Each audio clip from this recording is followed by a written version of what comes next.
everybody. Welcome to the Geriatric Millennials. This is Beth. And this is Jayme. And we're just two oldish, youngish ladies revisiting purity culture. And what a time that was. Yeah. Yeah. Even thinking about this again is wild. I know. I kind of feel like I need to go to therapy about it. I feel like there's like a lot of women our age that are in that same boat of just like, that actually did some damage. Yeah. Well, and what's killing me right now is that there's kind of been a little bit of a resurgence of some purity culture stuff in like this upcoming generation, which is shocking. I'm like, y'all don't want to go back to the early 2000s. Like, I know that's where the fashion and some of that stuff is at right now. And, oh, look at this stuff. You don't want it. You don't want it. It was not fun. It was not fun to grow up in that era. Yeah. Like, there was a lot to it. So can we just maybe do like a refresher? What is purity culture? Like if somebody's listening and they're like, what are they talking about? Absolutely. And I'll also say this, like if you're listening to this podcast with young kids in the car or in your house or wherever you're at, it might not be appropriate. We might like come up and say some things that are like not something that you want to have a discussion about yet. So just as a little bit of a warning, or if it's triggering to you. I mean, I know some people probably are like actually have trauma from it.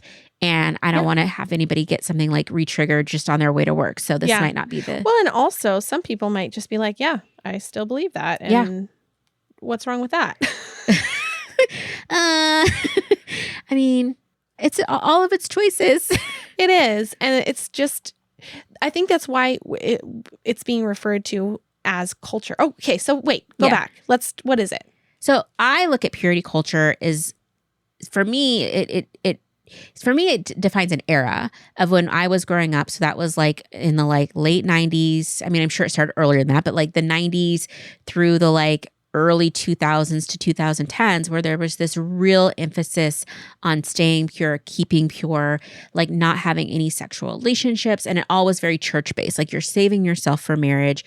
You're making commitments to your family for your future husband. Like everything's based on your future husband, the future, staying pure, like just pure of like deed, thought, word, dress, everything. Everything came down to being like this kind of romanticized, fictionalized version of a girl and woman that is just clean without spoilage, to say some of the things that were said during that time. So I don't know. What does it mean to you? Yeah, it does mean, it means, I guess I should probably have like written it down before. It's harder to process it, but yeah, an era, but also just the surrounding understanding and view of sexuality and adolescence and young adulthood, like before marriage, and the messaging that we were given in the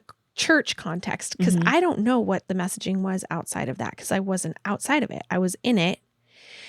And the messaging was that you need to save yourself for marriage.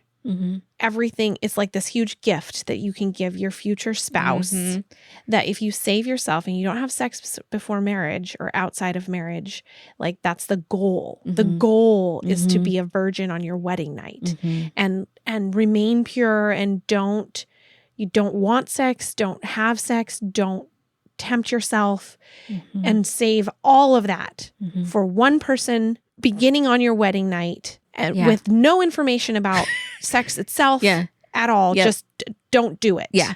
Don't know about it. Don't.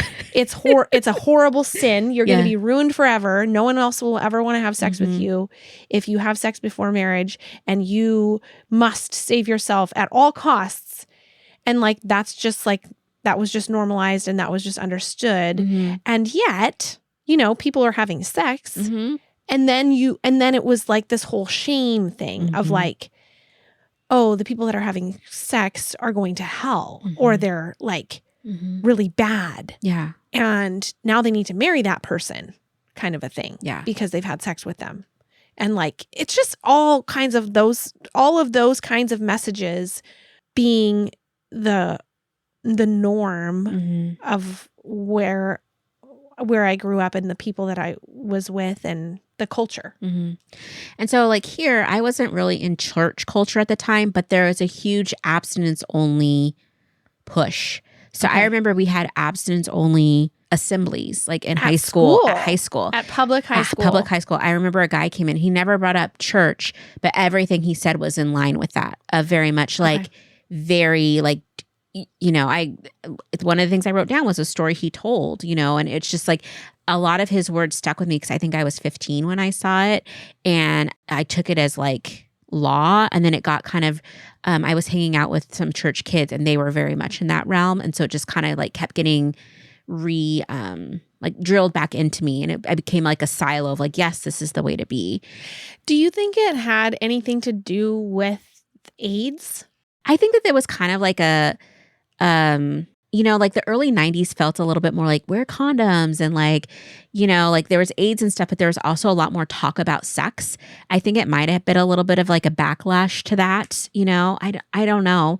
I mean, I know it was happening at the same time, but it does feel like there was some kind of like, you know, a shift. And I think that happens, right? Everything's kind of goes in cycles of like, oh, society's kind of going this way, and then we kind of shift back the other way, and it's this pendulum. But it was very interesting and weird. I think one of the things that stuck out for me that really I took to heart was that like the onus was on women to maintain everyone's purity.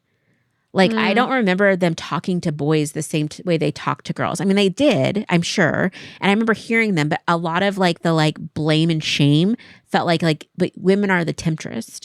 Girls, you're the ones, like your shoulders are showing at school. Boys can't control themselves. So it's like, you're the hoe, you know, like just stuff like that. And it was so wild to just kind of feel like it was on me to make sure the boys around me stayed pure. But not because the boys will be boys. And there was kind of like, I feel like there was a lot more gray space for them in some ways. I mean, not all, depending on like how extreme of a situation you were in, especially if you're involved in the church and stuff. But it just seemed like there was a little bit more wiggle room in some ways, and not as much blame and shame when accidents, quote unquote, accidents happened or people, you know, were engaging. It felt like a lot of it fell on the woman or, you know, women. And I would be curious to hear from guys what their perspective is on that. Yeah. And maybe we could have that conversation at some point with a guy. Yeah. Yeah. It was just, the other thing that really got me during this time is that like just the whole topic of it really felt like it centered on men's sexuality and their needs in general. Like, well, your husband needs a clean wife. Your husband wants a virgin. Your husband wants somebody that's untouched by any other man. It's your responsibility to pleasure your husband. Everything's for your future husband and his desires. And, you know, like it was kind of interesting to be to hear that over and over, especially in my like late teens and early 20s when I was involved in the church. And it was just like so strange in many ways. And I was never educated on sex, or it wasn't really talked about. And women's pleasure? No such thing. Like you're supposed to be this, you know, modest, like save yourself for your husband, like don't do, like even the whole, like even dating. It was like, the messaging was, did you read that book, I Kissed Dating Goodbye? Yes. Okay, that whole thing. I read that book and I was like, okay, I can see this, you know, like don't date unless you're ready to get married. Yeah. Which is insane if you think about it. You're 16 and you're just like, but I was really hyper-focused on marriage at that season of my life because I really wanted to have sex and I felt like I wanted to do it like the right way, you know? And so just having that mindset put so much pressure. I mean, I still dated, don't get me wrong. I did date, but I went through some periods of time and seasons of my life where I felt like I wasn't interested in dating because I just wanted to, you know, get married. And I'm like, what? I mean, looking back, I think I had this idea of dating like it was this monumental, like I was only interested in a person if I thought they were husband material instead of just like getting to know people. Yeah. I don't know. It just seems it seems extreme and it seems not super healthy. Not that I think I should have like dated, quote unquote, dated all these people, but like I had this, like it was such a big deal in my mind. I feel like that was the prize that we were taught. Like, it's just like the goal is to get married as a woman. The goal is to get married. Yeah. Wait, aspirations outside of that? Not really. Like, the goal is to get married and to have babies. Not that any of that is wrong or bad, but that is very limiting for a lot of people. You know, Yeah. like that's a very like, okay, but there's also other parts of life. And what does it do to women when we say that's the goal and they get that goal and then they're not satisfied, or they feel like, okay, that's great and I love my family, but what else, you know? And I don't know. I just remember that was always the goal, was to get married. Yeah. And it's like every person, every guy I ever looked at was like, same thing. Is he marriage material? Is he marriage material? And what's even worse is that, for me at least, there was so much talk around soulmates and that God has like one person for you. So it was like I was always looking for the magic and the lightning bolts and the like, you know, I remember one time my mom said, "Oh, I think you're going to meet your husband in this month." And so that month I met somebody. And I just had in my head, this is my future husband. Oh, wow. I felt like one of those, you know, they joke about like, you know, return missionaries and stuff and being very like intense like that. And I'm like, that was me. It was just like, you know, if somebody gave me quote unquote a word, I would just take it so like, I would believe, like, I just believe so wholeheartedly, like, yes, this person heard from God that I was going to get married in, you know, find this person in this month. And if I met someone in that month, that's the person I would just put all of my attention on. And like, it was just wild, you know? And I think that that's one of the things that about purity culture, it wasn't just the sex element, which is huge, but it was also like that relationship element of like, you got to find a husband, to be complete, you have to have a husband. You will not be complete unless you have your husband. And it's just like, it's a lot of pressure to put on a 15-year-old. It is a lot of pressure. Well, and what I was going to say earlier too about like the pleasure piece. So you're expected to just abstain. And then all of a sudden, like, know it all. No. And want to have sex and turn off that switch that was like, don't. This is wrong. This is wrong. This is wrong. And you're just supposed to overnight just all of a sudden be like, this is great. This is great. Like, I'm comfortable. I don't know. That's one of the things that always cracks. So I remember it being very much like you're supposed to be a lady in the streets, a freak in the sheets type of thing. I'm like, how is somebody supposed to be a freak in the sheets when they ain't never seen anything, never had anything happen to them, you know? And it always cracks me up now, like when I see like movies where there's like a Puritan like culture and you have somebody like, I remember watching the first Bridgerton and Daphne and the guy get married and whatever. And, you know, she's all hot and bothered by him. She's like, has no experience. And like the first night they are like getting into it. And I'm like, yeah, it can be really awkward. And like, you don't always just go from that to like, yeah, spread eagle and like, do me, baby. You know what I mean? Like there's some steps. I mean, I know it's a TV show, blah, blah, blah, but it's just like that whole thing of like, you know, like there's not a lot of encouragement of women and, you know, figuring out what they like, what they don't like, you know? Yeah. Well, and that can be in the context of a marriage, that can be a great thing to learn and discover, but and it's not like somebody needs, like you need to know all of that before you get married, but it just feels like something was missing. There was some piece was missing in that culture because the emphasis was not on the correct thing. No. Well, I was a youth minister for years and I did talk about sex with students and things. Like we always had a little thing. Thankfully, some people might not think that I was pretty progressive and just try to like say, make good choices with good people and that kind of thing. But I think a huge disservice is that like, there's this absurdity and danger with the workarounds young people will go to not have sex, to avoid having penis vagina sex. And they do all these things. And, you know, like, it's just like, you know, you hear about these kids that are like, well, anal doesn't count. Well, that's like, are you using protection? Like, what are you doing? There's some risks with that, you know, that are higher risk than that, you know, like, I mean, we joke about like, there's a huge joke on, you know, social media about like, you know, kids at BYU soaking and things, you know, where if you don't know what that is, it's basically like, there's insertion without, motion? No, without emotion and without like being like fully whatever, engorged. Okay. And people just rock. So as long as there's no motion, or maybe it's not. Maybe it's no motion, no motion. I don't know what the Peppy's doing, but it's not moving. Okay. So I think that they do like all kinds of things to like not have. I mean, I remember I went to school with this girl. I'll never forget. It was like sophomore year, and she really liked this boy. And I don't know, she was kind of just like not super confident, and they hung out, and she was talking about how she didn't know if they had like had sex or not. And I'm like, did his penis go inside of you? And she's like, well, yeah. And I was like, well, I don't know how you define it, but to me, that means something happens. And she's like, well, it's just the tip, so it didn't really count. I'm like, okay, like, yeah. But there's just all these things that people do to like try to like to be like, this doesn't count. I'm like, okay, the fact that you're making all of these loopholes and whatevers, it's just like, just stop.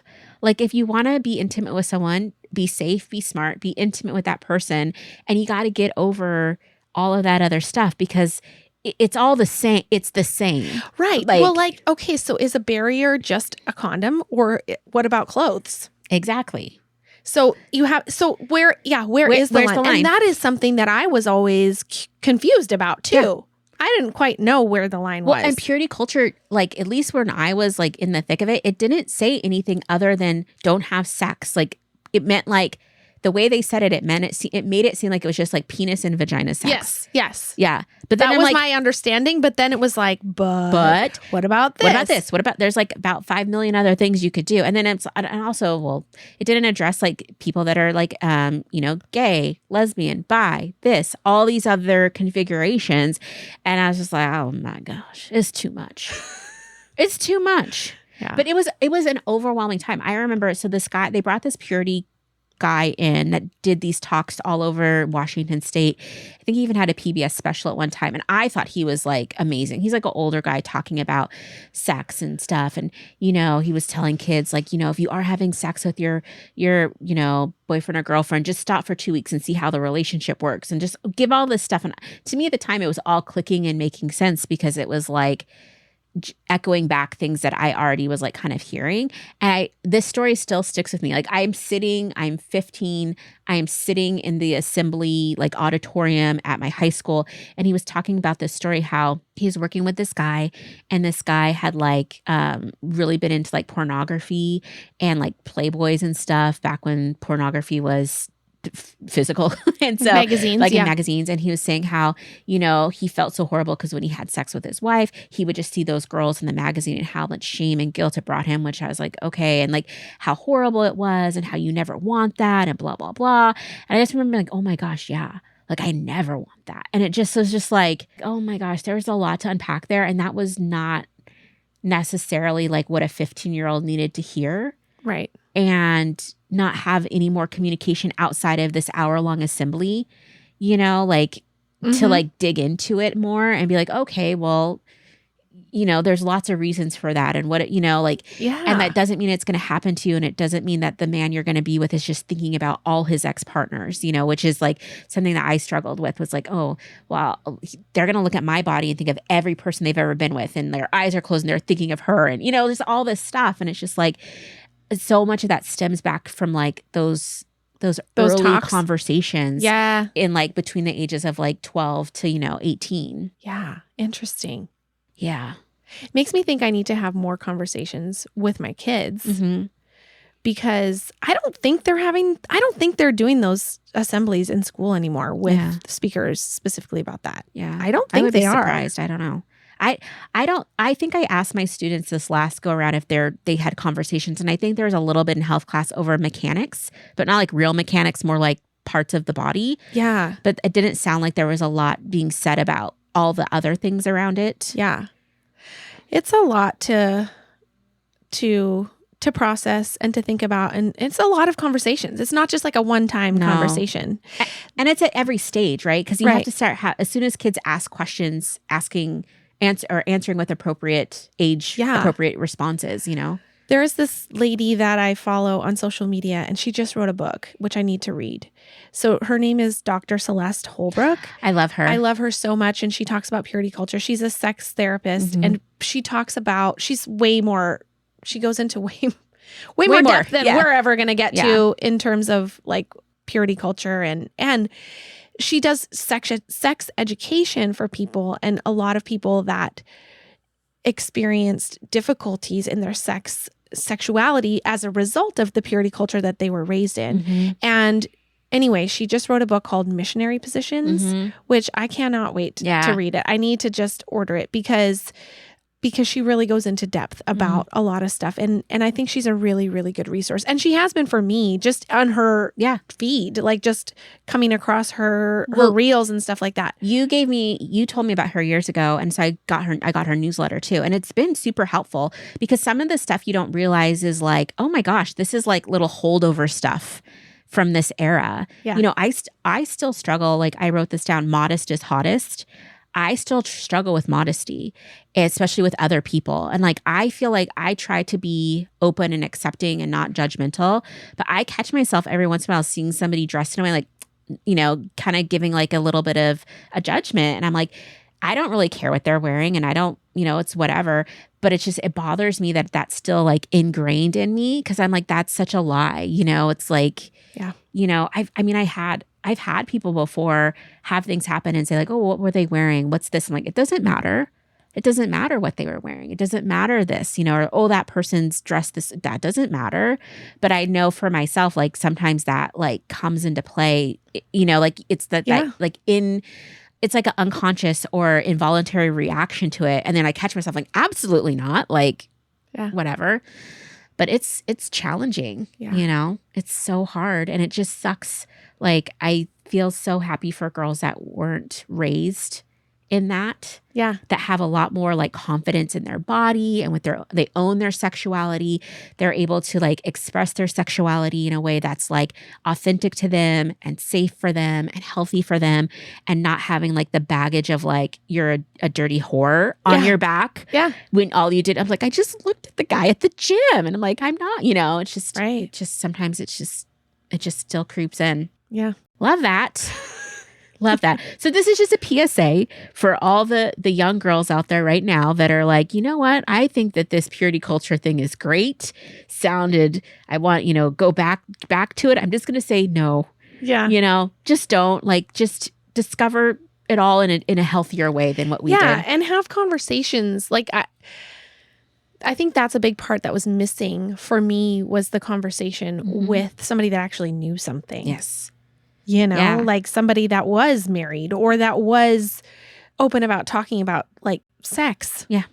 I didn't have those conversations. I really didn't. I read some books, you know, based on this viewpoint of like, don't do it. And that's about it. Yeah. Find a trusted grown-up adult, somebody a little older than you that can give you like good, sage advice. And I feel like and I know I've said this before when we've talked about this kind of topic before of just trying to figure out what I want to teach my kids and the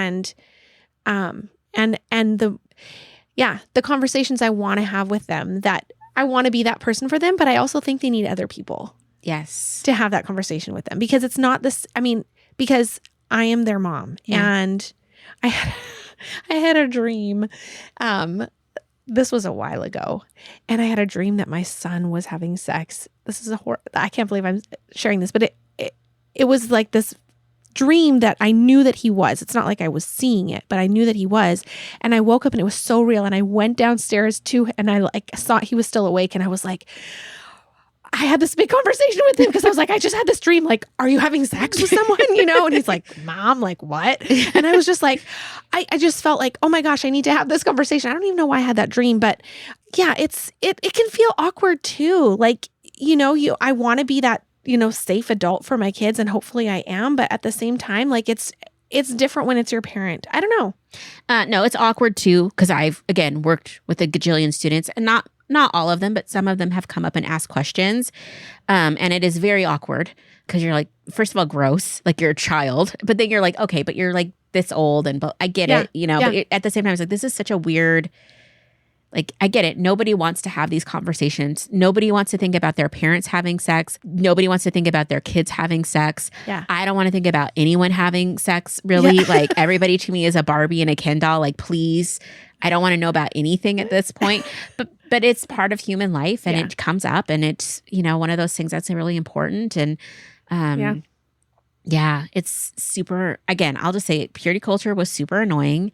And the fact that I had to do work around it for a few years to feel better was super obnoxious. What do you mean by that? Work? You mean like personal work, like therapy work, like therapy, to, and like change to change your mindsets. views and mindsets so that you had a healthier, healthier outlook on your sexuality. Okay, well, good for you for doing that. But it's, I mean, it wasn't that fun. No, I'm sure it wasn't. No, and now I just want to find that guy. Like, listen, I know you were out here thinking you were doing the work. But holy Toledo, that cost me a lot of money in therapy to unwind what you were teaching at that time in 1994, 95, you know? Yeah. Like, I would like my money back, sir. I also would like to have more fun, you know, in my late teens and early 20s. Yeah, you probably would. That's what I wonder as far as people who were not as influenced by purity culture. What was their life like? Yeah. Like, was it great? Like, looking back, I'm like, oh my gosh, I was young. But did they also have STDs? Like, yeah. But I feel like that's maybe, but I also think some of that was a huge purity culture thing. Of like, well, STDs are very real. They're very real. No. But it was very much like so much fear of like, had we been educated on how to prevent STD, to recognize STD, to like get tested, to like take care of ourselves, well, and it would be very different. To have the conversation with a partner and have testing done before. Yeah. Like things like that. Like that's very different than just like the way they made it sound. It was very much like the drug epidemic, how I thought that I was going to be offered drugs all the time, you know, and it's just like, you know, for me, it was just like, yes, every peppy has a million STDs. And if you even look at a penis, you're going to get pregnant, you know, and herpes. So it's just like, it's just very like, two very extremes, and I think that it was more in the middle and could be healthier again for everybody. Yeah, agree. Anyway, well, that's traumatic. This was really fun. I love going back into time and to an era of shame, guilt, and just wanting to make sure I didn't have a V-neck on. Yeah. Oh, Beth. Hey, if you're enjoying this podcast and would like to support our show, you can share episodes with your friends and family, follow us on Instagram at the Geriatric Millennials, or leave us a positive review and rating, all which help us to grow. Our theme music was created by the Finley Ghost, so check out their latest album now. Thank you so much.